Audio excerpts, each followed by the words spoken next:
दादी के हाथों से भीख का कटोरा गिर पड़ा। उनके फटे हुए दुपट्टे में जो सिक्के पड़े थे वे सड़क पर इधर उधर बिखर गए।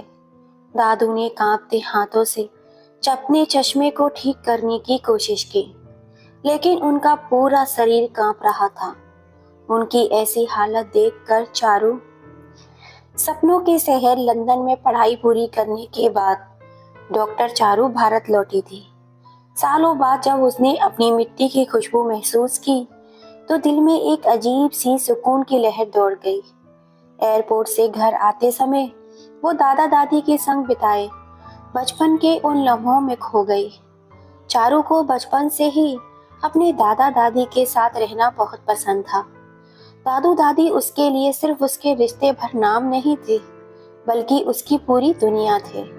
दादी की गोद में बैठकर कहानियां सुनना, दादू की उंगली पकड़कर पार्क में टहलना, वो सब उसकी जिंदगी के सबसे खूबसूरत पल थे। बिटिया रानी, तू बड़ी होकर क्या बनेगी? दादू उसे अक्सर पूछते थे। डॉक्टर, चारू खुशी से चिल्लाती। दादी हंसते हुए कहती, बस फिर क्या है, हमारी बीमारी का इलाज तो तू ही करेगी। लेकिन वक्त का खेल बड़ा अजीब होता है। कभी कभी हम जिन लोगों को सबसे ज्यादा चाहते हैं वही लोग हमारी जिंदगी से दूर हो जाते हैं। चारू का अपने दादा दादी के बिना एक दिन भी रहना उसके लिए नामुमकिन था। एक दिन जब उसके पापा विशाल ने उसे विदेश चलने के लिए कहा तो उसका मन बेचैन हो गया। तुषार एक महत्वाकांक्षी इंसान थे। उन्होंने अपनी जिंदगी का सबसे बड़ा सपना देखा था, अमेरिका जाकर एक बड़ा बिजनेस खड़ा करना और खूब पैसा कमाना। बेटा, तुझे हमारी जरूरत है। तुषार ने एक दिन चारू को समझाने की कोशिश की। अब तेरा भविष्य यहाँ नहीं वहाँ है। यहाँ भारत में डॉक्टर की पढ़ाई संभव नहीं है। अगर तू हमारे संग विदेश चलेगी तो तेरा डॉक्टर बनने का सपना जल्दी पूरा हो जाएगा। माँ बाप की हाँ में हाँ मिलाती रही। बेटा, वहाँ तुझे अच्छे स्कूल मिलेंगे, नई दुनिया देखने को मिलेगी। लेकिन चारू के लिए यह फैसला लेना आसान नहीं था। उसकी दुनिया तो उसके दादा दादी थे, जिन्हें छोड़कर मैं विदेश नहीं जाना चाहती थी। नहीं पापा, मैं दादी और दादू को छोड़कर कहीं नहीं जाऊंगी, उसने रोते हुए कहा। चारू बेटा, समझने की कोशिश कर। पापा का स्वर सख्त हो गया। अगर तू यहाँ रहेगी तो हमारी मेहनत बेकार हो जाएगी। हम ये सब तेरे लिए ही तो कर रहे हैं, पर मेरे लिए सबसे जरूरी दादा और दादी हैं। दादी ने उसके आंसू पोंछे। बिटिया, अगर तेरा भला इसी में है तो तू चली जा। हम तेरे बिना भी रह लेंगे। और फिर कुछ सालों की तो बात है, जब तू डॉक्टर बनकर आएगी तो वापस अपने देश आ जाना। चारू ने दादी के कांपते हाथ पकड़ लिए। नहीं दादी, आप कैसे सोच सकती हैं कि मैं आपको छोड़ दूंगी? पापा को यह मंजूर नहीं था। उन्हें लग रहा था कि उनकी बेटी उनकी तरक्की के आड़े आ रही है। कई दिनों तक घर में बहस चलती रही। आखिरकार एक फैसला हुआ। ठीक है, पापा ने गहरी सांस लेते हुए कहा। चारू अपनी पढ़ाई पूरी होने तक भारत में रहेगी। उसके बाद आगे की डॉक्टर की पढ़ाई करने के लिए वह अमेरिका जाएगी। माँ ने भी हामी भर दी। ये सही रहेगा, लेकिन हमें वादा कर, तू बाद में वहां आ जाएगी। चारू ने कोई जवाब नहीं दिया। उसके दिल में एक अजीब सा डर बैठ गया था। क्या वाकई में वो कभी दादा दादी से दूर रह पाएगी? रात को दादी ने उसके बाल सहलाते हुए कहा, बिटिया, सब कुछ हमेशा एक जैसा नहीं रहता। रिश्ते भी वक्त के साथ बदलते हैं, पर मेरे लिए आप कभी नहीं बदलेंगे दादी। चारू ने उनकी गोद में सिर रख दिया। समय बीतता गया। चारू ने मेडिकल कॉलेज में दाखिला ले लिया और पढ़ाई में इतनी व्यस्त हो गई कि घर आना जाना कम हो गया। दादी की याद आती तो फोन कर लेती, लेकिन हर बार दादू हंसकर कहते, बिटिया, तू बस अपना ध्यान रख, हम यहाँ अच्छे से हैं। पर अच्छे से वो नहीं थे। घर में माहौल बदलने लगा था। पापा का बिजनेस धीरे धीरे घाटे में जाने लगा। कर्ज बढ़ने लगा, बैंक के नोटिस आने लगे।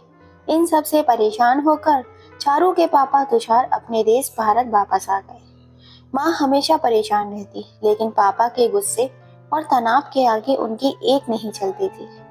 और फिर एक वो दिन मनुष्य दिन आया। रात के करीब 11 बज रहे थे। दादी रसोई में बैठकर रोटियां बेल रही थी। तभी पापा की आवाज आई, अब और नहीं, अब बस बहुत हो गया। हम खुद कर्ज में डूब रहे हैं और ऊपर से ये दो लोग बैठे बैठे सिर्फ रोटियां तोड़ रहे हैं। दादी के हाथ कांप गए। दादू, जो कमरे में चुपचाप अखबार पढ़ रहे थे, धीरे से उठे और दरवाजे पर आके खड़े हो गए। बेटा, तेरा गुस्सा जायज है, पर हम तेरे लिए बोझ नहीं बनना चाहते। जो कहना है साफ साफ कह दे। पापा ने गहरी सांस ली और अपनी माँ से कहा, देखिए, मैं आप लोगों का बोझ और नहीं उठा सकता। माँ ने कांपते हुए कहा, बेटा, अगर मुश्किलें आई हैं तो हम सब मिलकर लड़ लेंगे, हमें अलग मत कर। तुषार ने गुस्से में सिर झटका। मुझे लड़ना है माँ, लेकिन अपने लिए। मैं अपनी जिंदगी भर की मेहनत तुम लोगों की देखभाल में बर्बाद नहीं कर सकता। पिता ने पहली बार नजरें उठाई। उनकी बुरी आंखों में एक अजीब सा खालीपन था। तो बेटा, अब हम बोझ बन गए? तुषार ने झुंझलाकर कहा, बोझ बोझ बोझ बोझ बोझ नहीं, पर सच यह है कि हमारे पास अब तुम्हारे लिए कोई जगह नहीं है। माँ की आंखें भर आई। विशाल, हम तेरे अपने हैं। जब तू छोटा था तो हमने तुझे हर तकलीफ से बचाया, और आज? तुषार का चेहरा कठोर था। उसे अपने बिजनेस की चिंता थी, अपनी जिंदगी संवारनी थी। इसे उस उम्र में अपने बूढ़े माँ बाप की जिम्मेदारी नहीं चाहिए थी। उसने नौकर को आवाज लगाई, रमेश, इनके लिए एक टैक्सी बुला दो। माता पिता का दिल धक से रह गया। माँ ने आगे बढ़ के तुषार का हाथ पकड़ लिया। बेटा, हम कहाँ जाएंगे? तुषार ने झटके से हाथ छुड़ा लिया। मुझे नहीं पता, तुम जहाँ चाहो वहाँ जाओ, लेकिन इस घर में अब तुम्हारे लिए कोई जगह नहीं है। माँ को यकीन नहीं हुआ कि यह वही बेटा था जिसे गोद में खिलाया था, जिसके लिए रातों को जागा था। पिता धीरे से उठे, उनका शरीर कांप रहा था। उन्होंने माँ की तरफ देखा। चलो, हमें अब इस घर से जाना ही होगा। तुषार ने कोई भाव नहीं दिखाया। उसने बस अपनी नजरें फेर ली। रात के करीब 2 बज रहे थे जब दादी ने अपनी गठरी बांधी। उसमें सिर्फ 2 जोड़ी कपड़े और दादू की पुरानी घड़ी। घर के दरवाजे से निकलते हुए दादी ने एक आखिरी बार पीछे मुड़कर देखा। अच्छा किया जो चारू यहाँ नहीं है, वरना ये सब देखती तो उसका दिल टूट जाता। माँ की आंखों में आंसू थे, लेकिन वो कुछ कह नहीं पाई। माँ पिता के कदम भारी थे, लेकिन वो दरवाजे तक पहुंच गए। नौकर ने दरवाजा खोला। ठंडी हवा के झोंके ने दादा दादी को अंदर तक हिलाकर रख दिया। दादी एक बार फिर मुड़ी। विशाल बेटा, ये घर हमने अपने खून पसीने से बनाया था। क्या आज इसमें हमारे लिए इतनी भी जगह नहीं बची? तुषार ने आंखें बंद कर ली और कहा, नहीं। माँ ने अपना जवाब पा लिया था। उनकी आंखों में आंसू थे, लेकिन अब कोई उम्मीद नहीं बची थी। वो दोनों धीरे धीरे अंधेरे में खो गए। घर के दरवाजे बंद हो गए और भीतर तुषार ने एक गहरी सांस ली, शायद हल्की, शायद भारी। लेकिन वो नहीं जानता था कि उस रात उसने सिर्फ अपने माँ बाप को नहीं निकाला, बल्कि अपनी आत्मा को भी घर से निकाल दिया था। दूसरी तरफ रात के सन्नाटे में चारू अपने कमरे में किताबों के बीच खोई हुई थी। अमेरिका में उसका मेडिकल कॉलेज शुरू हो चुका था, लेकिन मन में तो अब भी वही अपने दादा दादी का पास था। हर दिन उसका हालचाल जानने के लिए वीडियो कॉल किया करती थी, पर पिछले कुछ दिनों से कोई जवाब नहीं आ रहा था। उसका दिल घबराने लगा। उसने माँ को फोन किया। माँ, दादी फोन क्यों नहीं उठा रही हैं? सब ठीक तो है ना? माँ के स्वर में हल्की सी घबराहट थी। बेटा, वो अपने किसी रिश्तेदार के पास गई हैं। किसी रिश्तेदार के पास? चारू की आंखों में संदेह उभर आया। माँ ने जल्दी से कहा, वो दूर के चाचा के यहाँ। तू फालतू परेशान मत हो, सब ठीक है, सिर्फ थोड़े दिनों के लिए ही गए हैं। लेकिन चारू को यह जवाब कुछ अधूरा सा लगा। दादी इतनी कमजोर थी, वो बिना बताए कहीं नहीं जा सकती थी।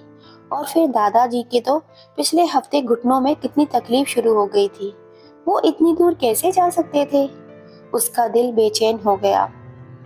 उस रात चारू की आंखों में नींद नहीं थी। अंधेरे कमरे में बैठी वो बस अपने फोन की स्क्रीन को ताक रही थी। हर 5 मिनट में व्हाट्सएप खोलती। आखिरी बार ऑनलाइन 3 दिन पहले दिखा रहा था। उसकी उंगलियां दादी का नंबर डायल करती। This number you are currently switch off. उसे एक झटका लगा। फोन बंद। दादी कभी अपना फोन बंद नहीं करती थी। उसका गला सूख गया। उसने पापा को जल्दी से कॉल किया। पापा, सच सच बताइए, दादा दादी कहाँ हैं? पापा ने ठंडी आवाज में कहा, बेटा, तुझे परेशान होने की कोई जरूरत नहीं है, वो सही जगह पर हैं। कौन सी सही जगह पर पापा? चारू की आवाज भारी हो गई, लेकिन पापा ने फोन काट दिया। अब चारू को यकीन हो गया था कि कुछ तो गलत हुआ है। उसने सिर घुटनों में छुपा लिया। दादा दादी की यादें किसी बवंडर की तरह उसके अंदर घूमने लगी। दादी का प्यार भरा हाथ, उसकी पीठ सहलाना, दादी की कहानियां सुनते सुनते आंखें भर आना, वो पुरानी चूड़ियां जो दादी ने उसके लिए संभाल कर रखी थी, दादी की किताबें जिनमें वो हर रात पढ़कर सोती थी। नहीं, मैं अपने दादा दादी को कुछ नहीं होने दूंगी। आधी रात को ही उसने लैपटॉप खोला और भारत की फ्लाइट की टिकट बुक कर ली। उसे नहीं पता था कि जब वो भारत पहुंचेगी तो सच उसके सामने आएगा। वो उसकी पूरी दुनिया ही हिलाकर रख देगा।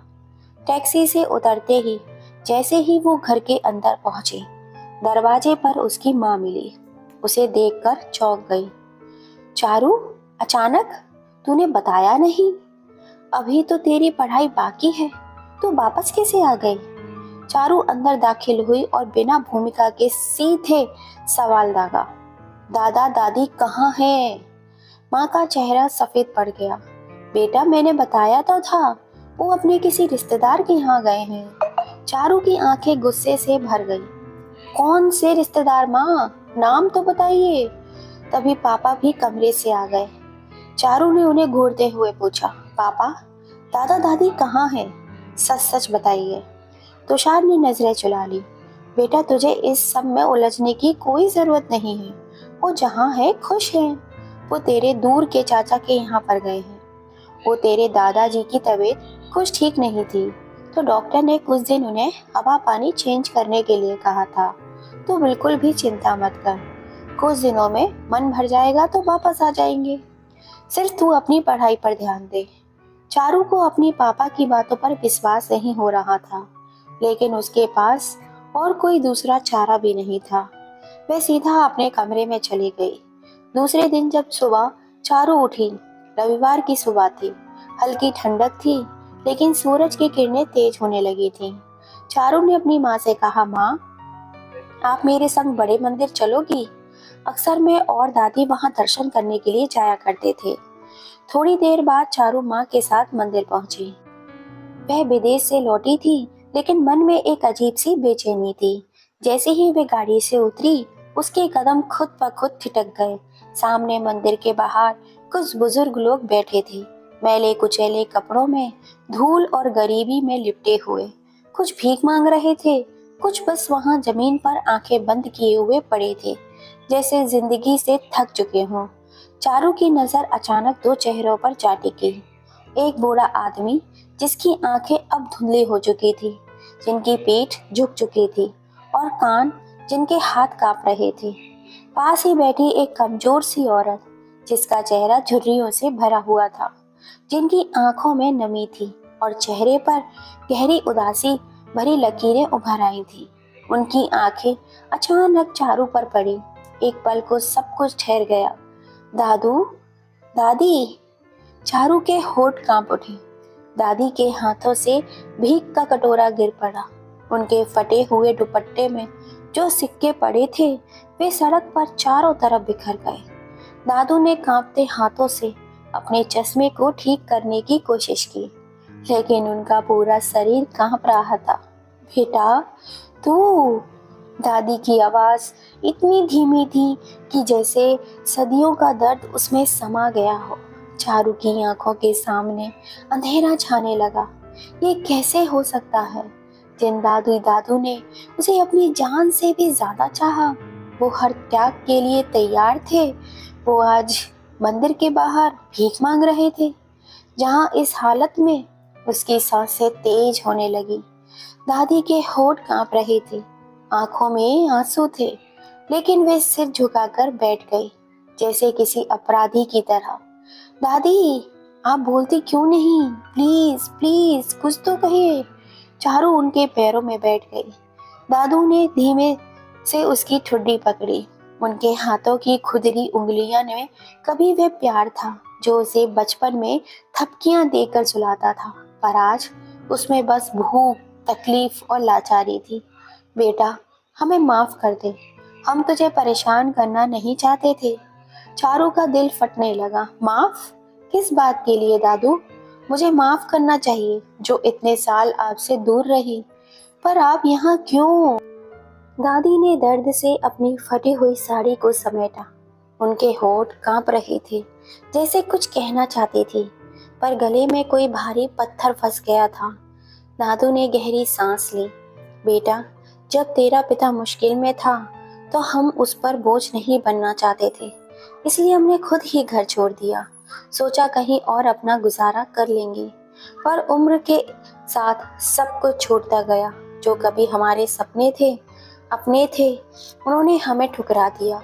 दादी ने फटी हुई चप्पल को अपने पैरों में घसीटते हुए कहा, कभी कभी खाने के लिए पैसे होते हैं, कभी नहीं। कभी लोग बचा कुचा खाना दे देते हैं, कभी धक्के मारकर भगा देते हैं। कभी कोई हमें अपने घर से रोटी देकर इंसान समझता है, तो कभी कोई हमें जानवर से भी बदतर समझकर दूर धकेल देता है। दादू की आवाज भारी हो गई।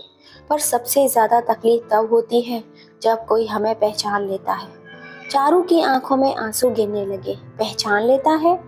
दादी ने कड़वा सच उगल दिया। तेरे पापा एक बार हमें यहाँ देखकर निकल गए थे बिटिया। उन्होंने हमें देखा और नजरें फेर ली। चारू के दिल में कुछ चटक गया। माँ, जो अब तक दूर खड़ी थी, उनके मुंह पर हाथ रखकर रोने लगी। मैं मजबूर थी काव्या, मैं कुछ नहीं कर पाई। चारू उठ खड़ी हुई। उसके अंदर एक तूफान उठ चुका था। उसने माँ की ओर देखा। पापा कहाँ हैं? माँ रोते हुए बोली, वो घर पर हैं, उस घर में जहाँ उनके अपने माँ बाप के लिए कोई जगह नहीं थी। दादी ने धीरे से चारू का हाथ थामा। बेटा, हमें अब उस घर में की जरूरत नहीं है, हमें अब किसी से कुछ नहीं चाहिए, बस तू यहाँ आ गई यही बहुत है। पर चारू जानती थी ये कहने की बात थी। दादी की आंखों के नीचे पड़े गहरे काले धब्बे, दादू की झुकी हुई कमर, उनके फटे हुए कपड़े, सब चीख चीख कर कह रहे थे कि उन्हें बहुत कुछ चाहिए था। सबसे ज्यादा तो चाहिए इज्जत। चारू ने एक कसम खा ली, अब और नहीं। वो अपने दादी दादू को सहारा देकर खड़ी करने लगी। अब आप मेरे साथ घर चलिए। दादी कुछ कहने की कोशिश कर रही थी, लेकिन चारू ने उनका हाथ जोर से पकड़ लिया। अगर आपने मना किया तो मैं खुद अपने आप को कभी माफ नहीं कर पाऊंगी। दादू दादी की आंखों में आंसू बहने लगे। वो दोनों उठे। उनके लड़खड़ाते पैरों को चारू ने थाम लिया, जैसे वो बचपन में उनकी उंगली पकड़कर चला करती थी, वैसे ही आज उसने उन्हें थाम लिया था। मंदिर के बाहर खड़े लोग ये सारा दृश्य देख रहे थे। कोई फुसफुसा रहा था, आज भीख मांगने वाले दो लोग अपने घर वापस लौट रहे हैं। लेकिन चारू जानती थी ये भीख मांगने वाले नहीं थे, ये उसके भगवान थे जो आज लौट रहे थे। चारू अपने दादा दादी को मंदिर से घर ले आई। जैसे ही वो घर के दरवाजे पर पहुंची, पापा के चेहरे पर अपराध बोध की परछाई साफ झलकने लगी थी। चारू ने एक पल भी बर्बाद नहीं किया। अब आप दोनों चुपचाप मेरी बात सुनिए। उसकी आवाज गूंज उठी। उसने जिस माँ ने तुम्हें अपनी कोख में रखा, जिसे भगवान से ज्यादा माना, उसी माँ को धक्के मार के घर से निकाल दिया। और वो पिता जिसने तुम्हें हाथ पकड़कर चलना सिखाया, जिसके पैसों से तुम पढ़े, उन्हीं को इस हाल में छोड़ दिया। तुषार की आंखें झुक गईं। तुम्हें कैसा लगा जब तुम्हारा बिजनेस डूबा था? अब तुम्हें अपना ही घर नरक लगने लगा था। तब यही माँ बाप थे जिन्होंने तुम्हें संभाला और बदले में तुमने इन्हें सड़क पर फेंक दिया। तुषार ने रूंधी आवाज में कहा, बेटा, मेरी मजबूरी थी। बंद करो ये मजबूरी का नाटक पापा। चारू की आंखों में गुस्से की आग थी। सच तो यह है कि तुम्हारे लिए पैसा ही सब कुछ था। जब बूढ़े माँ बाप आपको बोझ लगने लगे तो उन्हें बाहर उठाकर फेंक दिया। तुम्हारे लिए अपने बिजनेस का घाटा सबसे बड़ा था। माँ सुबह पड़ी, बेटा, हम शर्मिंदा हैं। माँ, तुम्हें भी शर्मिंदा होना चाहिए। तुमने इस अन्याय को रोका क्यों नहीं? क्या तुम्हारी शादी में तुम्हें बेटी से बहू बना दिया कि तुम अपने सास ससुर के लिए एक शब्द भी नहीं बोल पाई? पापा अब तक चुप थे, लेकिन उनकी आंखों में ग्लानि झलक कर आ रही थी। चारू ने आगे बढ़कर दादा दादी का हाथ थामा। अब से ये मेरे साथ रहेंगे। और पापा, कान खोलकर सुन लीजिए, आप दोनों को इस गलती की सजा मिलेगी। उसने कोर्ट में केस दायर कर दिया। कानून के मुताबिक बुजुर्ग माता पिता की देखभाल न करने पर संतान के खिलाफ कानूनी कार्रवाई हो सकती है। तुषार को अदालत में बुलाया गया। जज ने सख्ती से कहा, अपने माता पिता के साथ जो किया है वो मानवता के खिलाफ है। आपको इनके भरण पोषण की पूरी जिम्मेदारी उठानी होगी। तुषार को अपनी गलती का एहसास हो गया था, लेकिन अब बहुत देर हो चुकी थी। चारू ने अपने दादा दादी को अपने पास रख लिया, लेकिन दादा दादी अब पहले जैसे खुश तो नहीं थे, लेकिन उन्हें दिल में एक सुकून था कि कम से कम उनकी पोती ने उन्हें दिल से अपनाया है। इधर तुषार और उसकी पत्नी को अपने किए गए अपराधों पर बहुत पछतावा हो रहा था, लेकिन चारू के दिल में उनके लिए सिर्फ नफरत थी। एक रात जब चारू दादी का हाथ पकड़कर बैठी थी, उन्होंने उसकी तरफ देखा और कहा, बेटा, हम तुम्हारे साथ हैं। तू हमें किसी और के अपनाने की जरूरत नहीं है। चारू की आंखों से आंसू बह निकले। उसने कसकर अपनी दादी को गले लगा लिया। अब उसके लिए यही रिश्ता सबसे बड़ा था, एक पोती और उसके दादा दादी का रिश्ता जो किसी स्वार्थ से परे था। दोस्तों, आपको दादा दादी और पोती की ये कहानी कैसी लगी? प्लीज अपनी राय हमें कमेंट करके जरूर बताइएगा। क्या चारू ने अपने पिता को कोर्ट में घसीटकर सही किया या गलत? प्लीज अपनी राय हमें कमेंट करके जरूर बताइएगा। कहानी पसंद आई हो तो इसे ज़्यादा से ज़्यादा शेयर कीजिए, लाइक कीजिए, सब्सक्राइब कीजिए। फिर मिलेंगे। जय श्री राम दोस्तों।